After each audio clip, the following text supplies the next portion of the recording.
Жергиликтүү бийлик бүгүнкү шайлоо таза, тоскоолдуксуз таза өтүш үчүн баардык шарттарды түзүп бердик.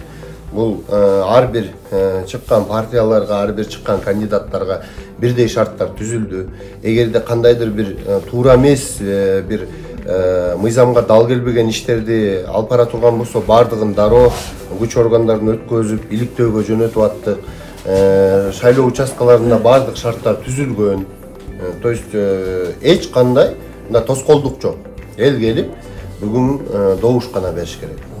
Чын жүрөктөн ушу кыргыз элимди бүгүнкү майрамы менен куттуктайм. Татыктуу тандоолор тандайлы, жасайлы, татыктуу мамлекетте жашаш үчүн татыктуу депутаттар болуш керек. Бир гана президентибиз Садыр Нуркожоевич өзүнүн тегерегинде бир 5-10 киши менен мамлекетти өзгөртө албайт.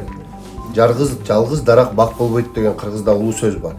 Биз баардыгыбыз деген ушул президентибиз Садыр Нуркожоевичке кол бут болуп, ушу депутаттар, жергиликтүү бийлик баарыбыз бир муштум болуп, бир жакадан баш, бир жеңден кол чыгарттырып, жакшылап эмгек кылсак гана мен ойлойм, ушу Кыргызстан келерки бир 10 жылда дүйнө жүзүнүн эң өнүккөн мамлекеттердин арасына кошулат. Бизде баардык мүмкүнчүлүктөр бар, ошону гана биз татыктуу колдонушубуз керек.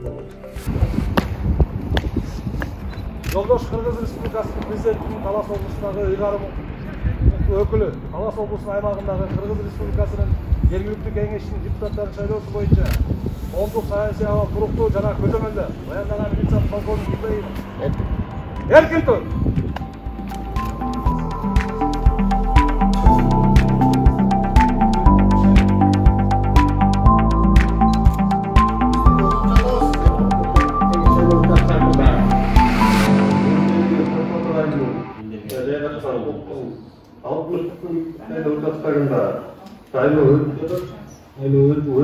Osmanlı